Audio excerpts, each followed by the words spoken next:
All right, can everybody hear me okay? Got my Aye. Yes. oh no.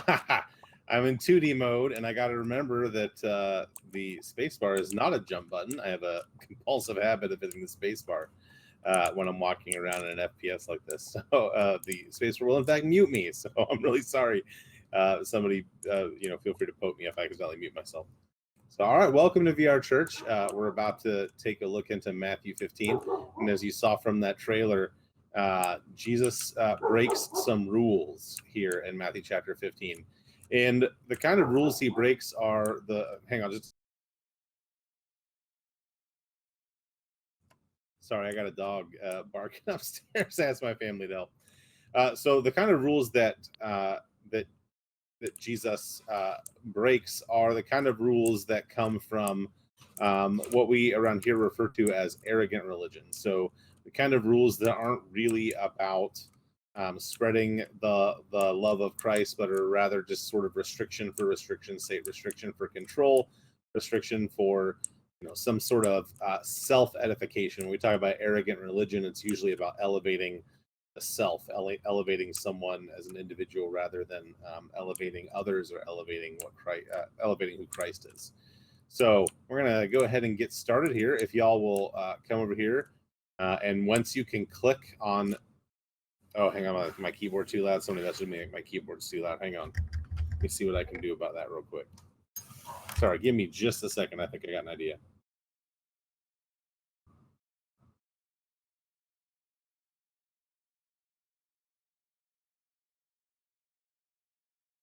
All right, can everybody still hear me? Some emojis if you can hear me. And can you still hear my keyboard as badly? Is it still super loud? Okay. All right, we'll try with this. All right, go ahead and click on the start button here, and it will get you teleported over to the beginning. If you'd like to help read, I'll go ahead and enable audience participation. And so if you'd like to help us read some verses, you can go ahead and use the hand raise emoji, and we'll call on you to help us out. So verse 1 is here, and the rest of the verses are inside of this building. So let's see. Wandering, why don't you help us read verses 1 through 4 here, please? Okay. When Pharisees and experts in the law came from Jerusalem to Jesus and said, right around the corner How here on the left. How do your disciples disobey the tradition of the elders? For they don't wash their hands when they eat. He answered them, And why do you disobey the commandments of God because of your tradition?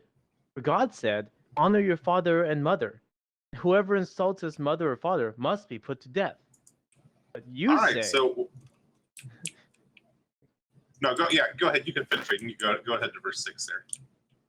But you say, if someone tells his father or mother, whatever help you would have received from me is given to God, he does not need to honor his father. You have nullified the word of God on account of your tradition. All right, thank you. So what is going on here? What Jesus is saying, first off, the Pharisees come in and they say, hey, your people are breaking the rules. Their hands have touched things in the world that were unclean, and in Jewish tradition, unclean and clean and unclean were both sort of physical and spiritual attributes of things. There were certain physical situations which would make something unclean, and if something unclean came in contact with something else that was unclean, then the new thing would be unclean. And it was sort of this physical characteristic, but also they held a deep like spiritual philosophy around these things which are clean and unclean. So what the Pharisees are saying is your disciples are eating with unclean hands, therefore they're touching their food which is becoming unclean. Therefore, because their food is unclean and they're putting that food into their bodies are becoming unclean. All of your disciples are unclean. And the connection that the Pharisees are making here is a moral one. They're saying that because they are unclean, they are sinful, and they're making this into a moral argument. And Jesus counters with an actual moral argument, an actual moral rule. And so what Jesus counters with is he says, why do you disobey this commandment? honor your father and mother, right? But then he says, but if someone tells their father or mother, whatever help you would have received from me is given to God, he doesn't need to honor his father. You've nullified the word of God on account of your tradition. What is this? All right, let's liken this into sort of today's context, right? Your father or your mother, let's say they took really good care of you when you were younger, and it's sort of our responsibility to take care of them when we are older, especially if they were good parents and they're still involved. And I'm aware that that's not always the case. Okay, but in the Old Testament law, you were to honor them, you were to take care of them, you were to make sure, just the same way we care for the orphan and the widow, we care for the elderly. There's a loophole. Law. Yeah, I do have all of this money that I could help take care of you and help enrich your life and make sure that you're okay. But I'm going to give this money to the church. This money belongs to the church. I'm giving this to God. And so I don't have anything left for you. And because of this loophole that they created, not a spiritual loophole. Hey, Pastor Zach, sorry to interrupt. I think Yeah. you're cutting out quite a bit, at least for me. I don't know if it's me. Oh, But I think your other mic setup was better. I don't know if you switched mics. I did switch mics because there was a complaint that my keyboard wasn't working as well. But let me. Yeah, I think we could still hear the keyboard, so I think the other one might be better because you're cutting out on us. At least for me, I don't know. Is anybody else hearing him cut out? Yes, he is cutting out a little bit. Okay. All right, how is this better? Yeah, use that mic. Yeah. Okay. And I changed the filtering, so hopefully it'll filter out some of my keyboard noises. I use mechanical keyboards, so they're all clicky. Got to use my mechanicals. Okay. So I don't know. Were you able to follow along with what I was saying? Okay, Pastor DJ, or do I need to? We got 70% of it. Maybe do a quick recap, but we got most. Okay. Okay. So basically, the quick recap is they're comparing this idea of not washing your hands with a moral failure. And Jesus is basically giving them a real moral failure, an example of their current tradition, which is in fact a moral failure, which allows them to ignore his command to honor your father and mother. If you say that, oh, well, I'm going to give this money to God, so I don't have anything left for you. Because what he's basically saying is the command is to take care of people who can't take care of themselves. But you, because of your tradition and your laws, you have actually done something counter to the intention of the law. Like basically, many of you might be familiar with the quote, missing the forest for the trees, right? Getting so hung up on the small details that you have really missed the big picture. And the big picture for Jesus is about taking care of others, right? Loving your neighbor as yourself. That's the big picture. And so what Jesus is saying is that's what these rules are about. And you are distorting them and twisting them. And he points out this example of hypocrisy where in the Jewish tradition, they could get out of their obligation to take care of their elderly, their elderly family by saying, oh, well, this money is reserved for God. Jesus is basically saying, like, no, like, I don't want that. Right? Like, it's more important to take care of these people. So, and this is where he says that hypocrites, Isaiah prophesied correctly about you when he said, this people honor me with their lips, but their heart is far from me, and they worship me in vain. They teach doctrines. They teach as doctrines the commandments of men.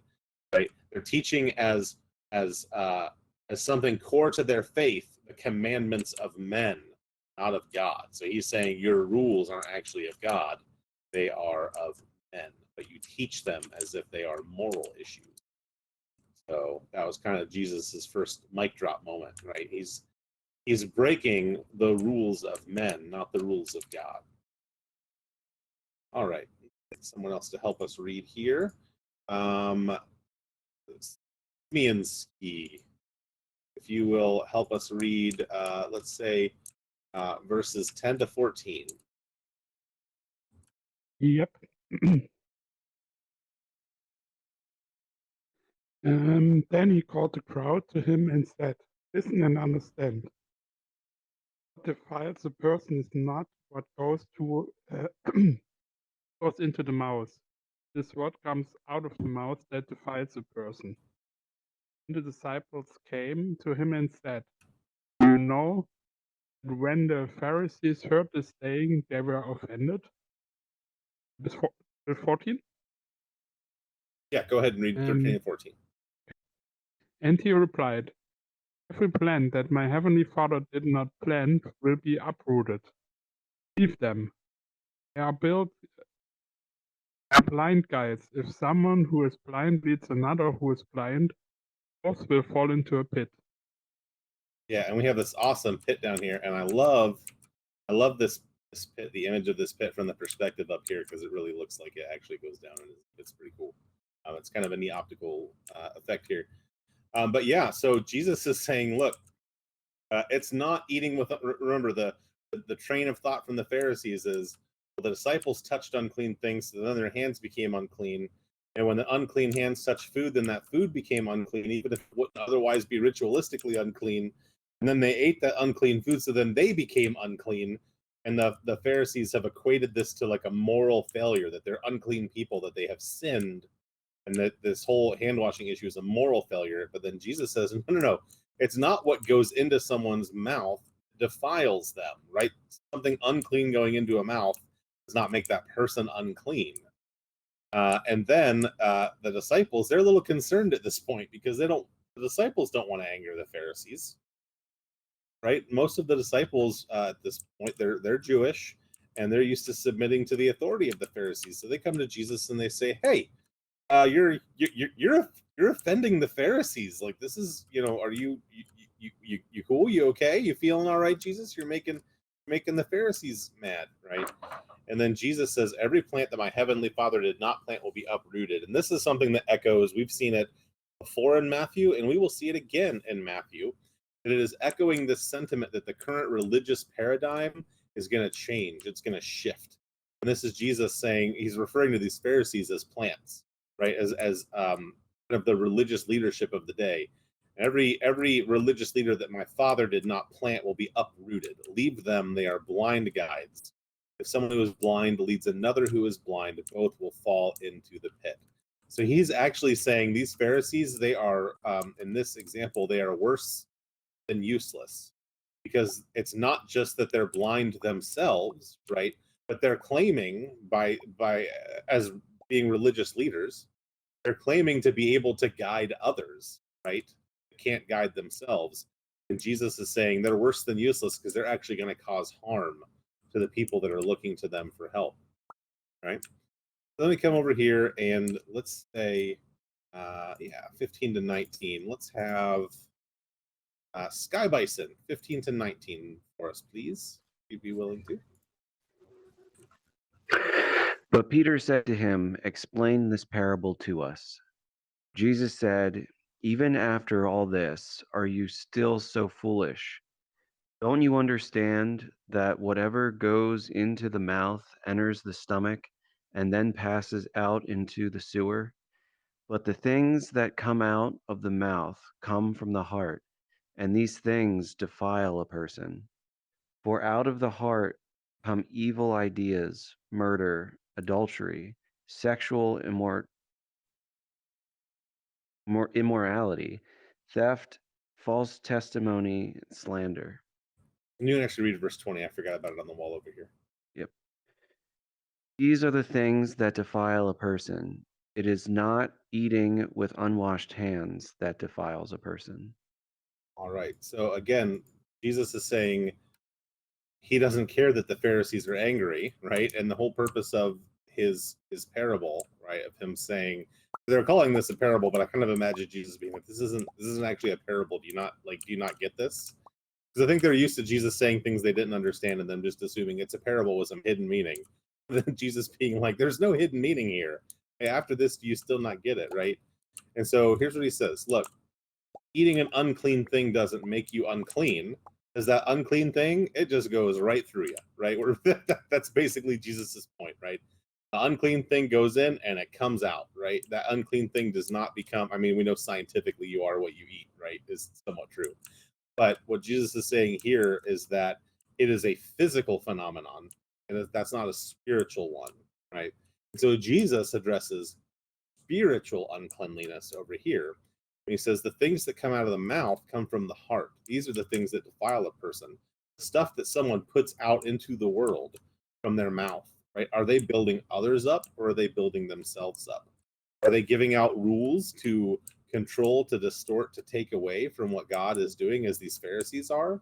Or are they looking to build themselves up? Are they looking to maintain control, or are they looking to build up the kingdom and to build up those around them? Right? For out of the heart come these ideas: murder, adultery, sexual immorality, theft, false testimony, slander, right? And it's just plain as day. Here's the point: these are the things that defile a person. It's not eating with unwashed hands that defiles a person. So Jesus is sort of blowing up the Jewish tradition here a little bit in their sort of I don't want to say confusion, but the way that they combine these things that are physically unclean and equate them with a morality. And Jesus is saying that the morality of uncleanliness is not the same as the physicality of uncleanliness. All right, so let's join me down the dock here. We'll all get on the boat. Because after going from there, Jesus went to the region of Tyre and Sidon. So go ahead.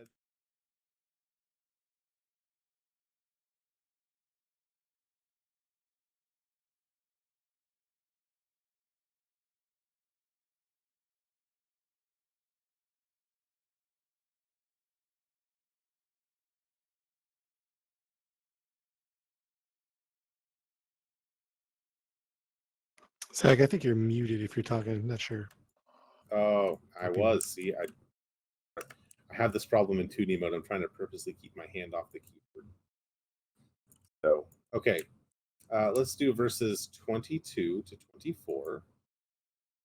And if we can have Trey Cats read those for us, those 3 verses.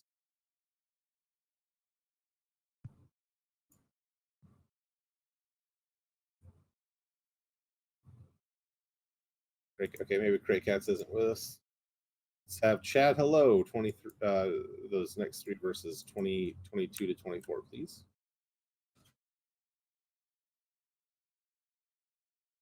Can you hear me? Can you hear me? Yep. All right, which one? 22 to 24. 22 to 24. All right. A can yeah, I can't read that word. Canaanite. It's a Canaanite. A Canaanite woman from that area came and cried out, have mercy on me, Lord, Son of David. My daughter is horribly demon possessed. But he did not answer her a word. Then his disciples came and begged him, send her away, because she kept on crying out after us. And that last verse.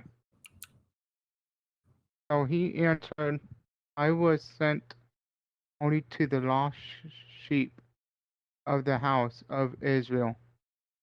All right, so something happens here that seems a bit unchristlike at the first example. So, for some context, when it says a Canaanite woman, some of you may be familiar with the story in the Old Testament where there was the land of Canaan that was promised to the Israelites. And eventually, the Israelites went into that land and conquered it and removed the Canaanites from power and took over that area. And then after that, historically, the Israelites and the Jewish people looked at the Canaanite people as very much second-class citizens.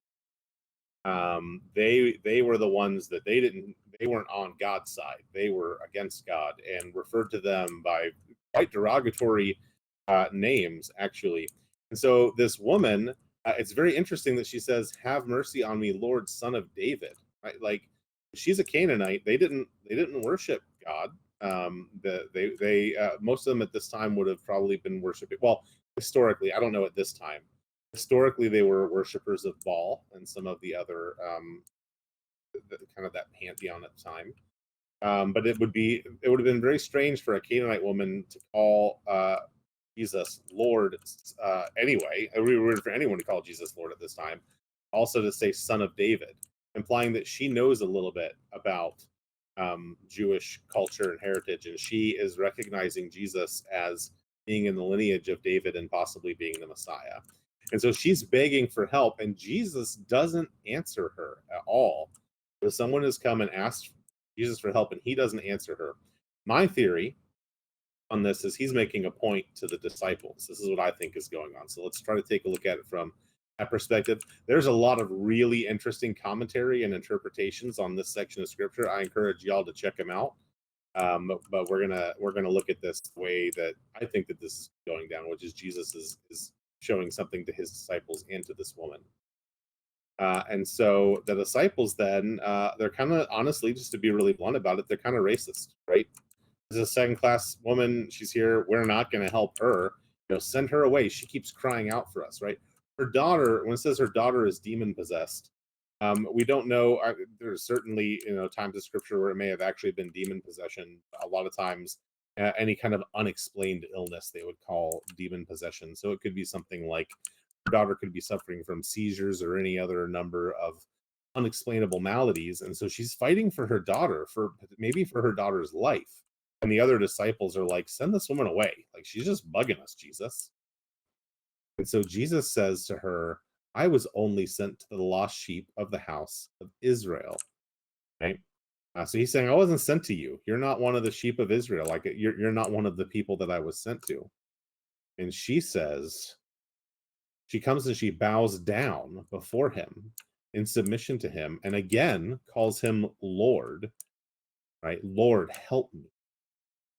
It is not right to take the children's bread and throw it to the dogs, he said. Whoa, Jesus, what are you saying? Right? Like, that was one of my first reactions when reading this, is like, Jesus just called this woman a dog.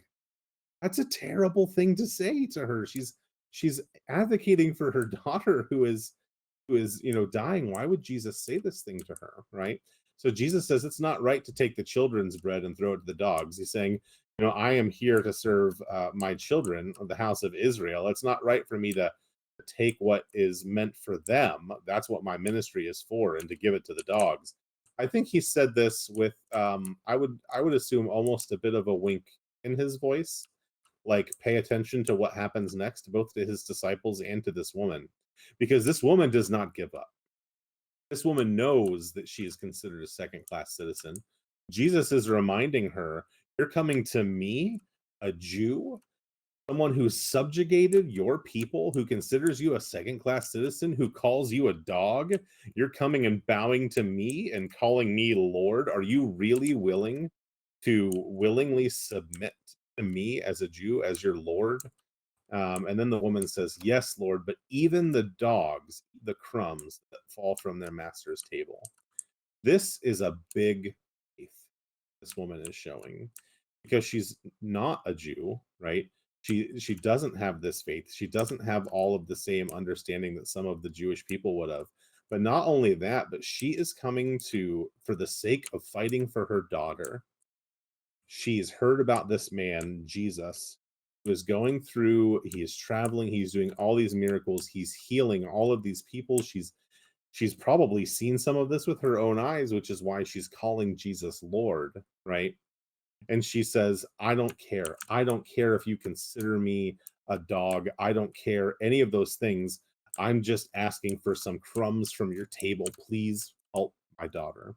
And I think that is what Jesus was looking for. Like, is your faith so strong that you are willing to face those mental barriers, those burdens, that you're willing to call me as someone who is a member of a race of people that have caused you and yours so much pain? Your faith is so great that you're over willing to look all of that. My people who call you dogs, you're going to overlook all of that to come to me, call me Lord, and submit to me on behalf of your daughter. And that's what I think Jesus was saying here, right? And she says, yes, I will even just take your crumbs. That's how strong her faith was, because she knew that Jesus could help. And then Jesus answers her. And I think the most important thing about this answer is it doesn't say the disciples' reaction. But remember, at the beginning, the disciples were saying, "This woman's bothering us, Jesus. She's a second-class citizen." Jesus may have been, we don't know what the conversations were. We do know that the Jewish people at this time referred to Canaanites as dogs. It is quite possible that one of the disciples said something to Jesus along the lines of, "Send this dog away." Right? And that is why Jesus said that, because perhaps he was echoing the words of one of the disciples, right? And then Jesus, in front of the disciples and in front of her, praises her, right? He says, "Your faith is great. Let what you want be done for you." And her daughter was healed from the hour. He gave her what he asked for. The disciples would have sent her away. I think this is one of the first times when Jesus is hinting that he didn't just come for the Jewish people, right? He makes it clear that he has a mission, and right now this mission is for the Jewish people, and we see that he has started training up his disciples, right? But I think what he's really saying here is this is his first example of making it clear to his disciples after they called this, potentially, I am absolutely injecting things that are not in scripture here to be totally clear, but I can almost envision the disciples saying, "Jesus, send this dog away," because that was just such a common thing in their vernacular. But this was standing up to them on behalf of this woman and helping them understand that it's not about what you think it's about. And I think that this is a really cool story. So I went from reading this and thinking, Jesus, what are you saying? Why are you calling this woman a dog?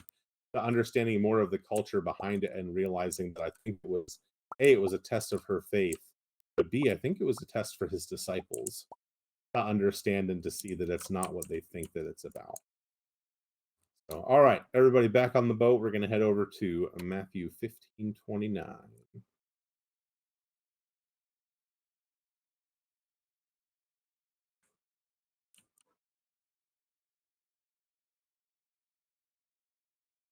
All right, and let's see. Let's have Maria, if you would help us, please, verses 29 to 32.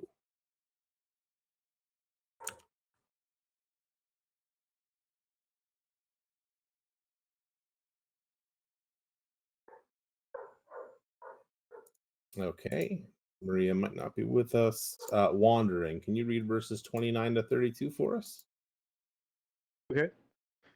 When he left there, Jesus went along the Sea of Galilee, and he went up a mountain where he sat down. Then large crowds came to him, bringing with them the lame, blind, crippled, mute, and many others. He laid them at his feet, and he healed them. As a result, the crowd was amazed when they saw the mute speaking, the crippled healthy, the lame walking, and the blind seeing, and they praised the God of Israel. And Jesus called the disciples and said, I have compassion on the crowd, because they have already been here with me 3 days, and they have nothing to eat. I don't want to send them away hungry, since they might faint on the way. And the disciples said to him, Where can we get enough bread in this desolate place to satisfy so great a crowd? Jesus said to them, How many loaves do you have? They replied, 7, and a few fish. After instructing the crowd to sit on the ground, he took the 7 loaves and the fish, and after giving thanks, he broke them and began giving them to the disciples, who then gave them to the crowd. And they all ate and were satisfied. Yep. God. You still there? And they Yeah, all you ate can and were keep going to the satisfied. end. You're And good. they picked up the broken pieces left over, 7 baskets full. Not counting women and children, there were 4,000 men who ate. All right, thank you. So when I had the honor of speaking during our Easter series, I talked about Jesus and his wall hacks. Right, here he goes again, item duplication hack. Right? Any of you ever been in a game where you could kind of do something fancy with the items and you could duplicate them over and over? I think my favorite was when I played Pokemon Yellow. You could put a rare candy in like your 6th slot and swim up and down Cinnabar Island, and you get the missing number glitch and duplicate all your items and things like that, right? But yeah, we see Jesus breaking the rules again, kind of breaking the laws of physics, right? What happens? This huge crowd has gathered, and I think this is something that is really interesting of Jesus, and it's not something that I really noticed before. I mean, I'd heard this story um, dozens and dozens of times growing up in the church. But something that I thought was really interesting here is actually in verse 32, where Jesus says, I have compassion on the crowd because they've already been with me here 3 days and they have nothing to eat. And I don't want to send them away hungry since they may faint on the way. And I just, something about that, this empathetic character of Jesus is just, this time it really stood out to me. Right. And I think of some of the we talk about arrogant religion, and we think of some of like maybe the televangelists and things that we see on TV where they're clearly promoting themselves over Christ. And I wonder, like, do they care this way about their people?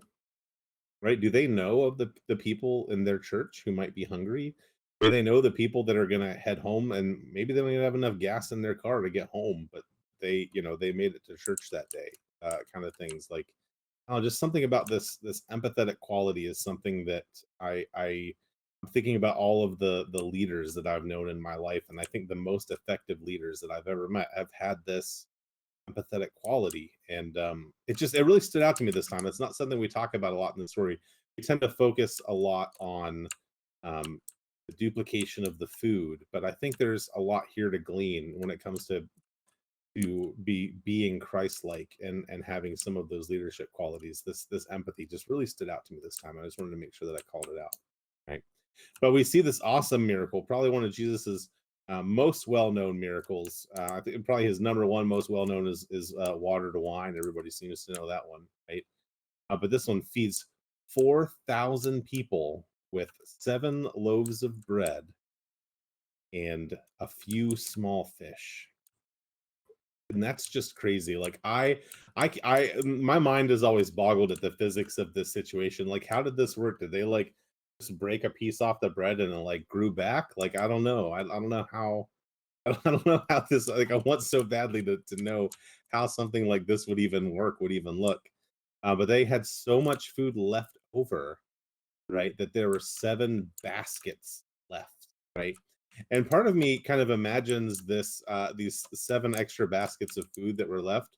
Now that I think about this empathetic leadership that Jesus had, is I'm betting some of those baskets went home with some people who needed it, you know. And I don't know.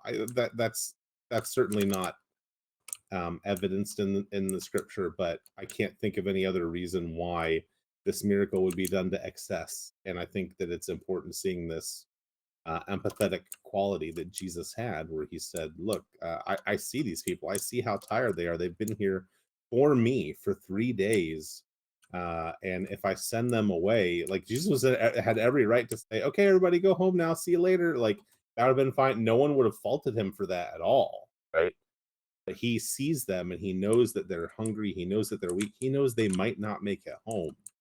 Right. And so this miracle was for them. And I don't know, I just think that's so cool. There's just something really about that empathetic leadership that really really sits with me this time. And not counting children and women, 4,000 men who ate. So that was, you know, let's say we have like the nuclear family that we kind of talk about, you know, you've got a father, you got a mother, and maybe at least one child. And we could be talking about 12,000 people or more.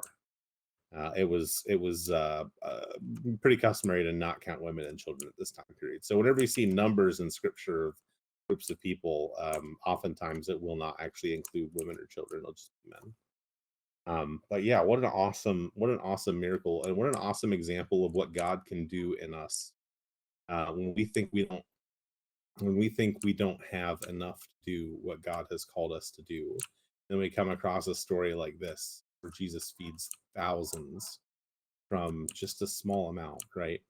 And I think this also backs up the talk that Jesus has given earlier in Matthew, right? Like, if God cares about the flowers in the fields, right, and he cares about the birds, how much more does he care about you? To see that God would take care of all of these people like that. I just think that's awesome, that we really see Jesus back that up and see his empathetic leadership. And then we've got one more verse. We're heading to Magadan. So go ahead and click this button above my head here.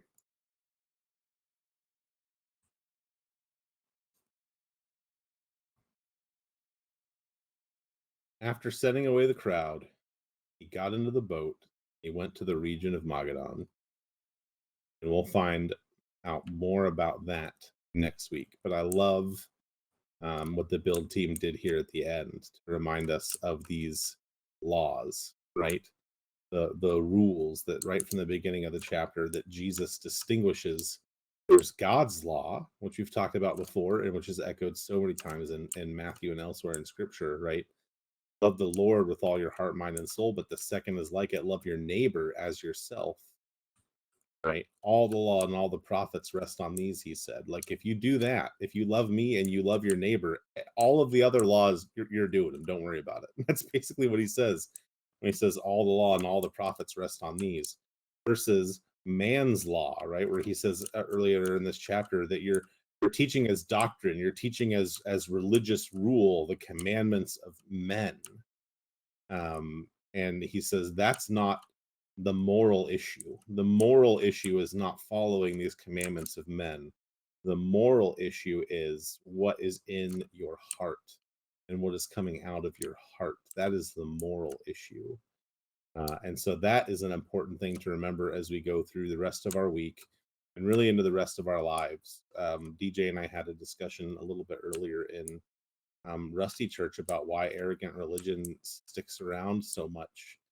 And I think it really hinges on, I mean, it's really convenient to have a checklist, right? And to be able to say, well, I know if I do this and this and this, that I am godly and I am obviously better than other people, right? It kind of lets you try to rank yourself and kind of feel like you know where you stand on things. You have to have this sort of concrete thing, right?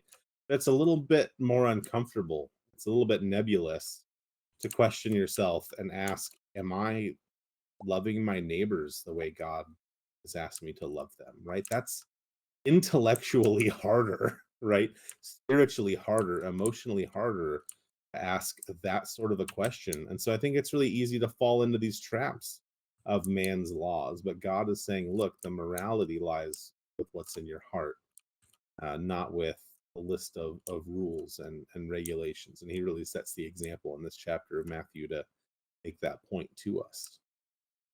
So that's it. That's Matthew 15. We'll get into Matthew chapter 16 next week. I'm pretty excited about it. And I'll go ahead and close us out in prayer.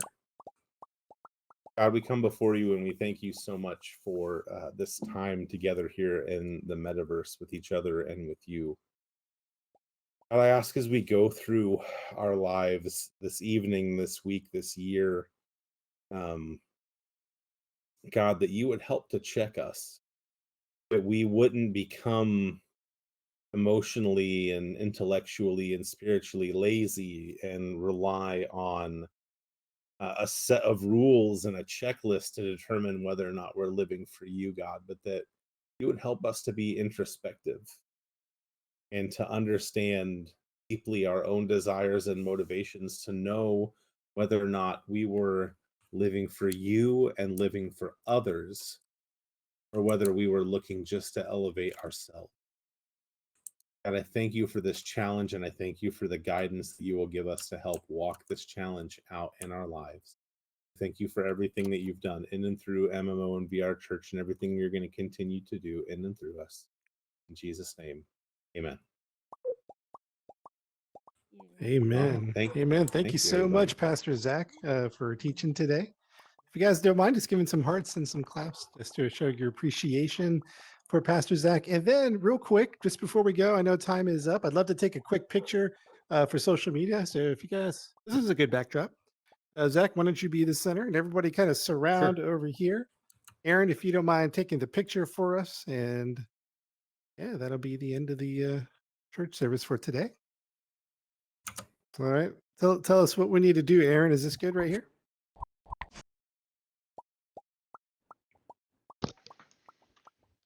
Can you hear me? Got the camera out. Okay. Yeah, that looks good. Just Remember, Maria, get in the picture.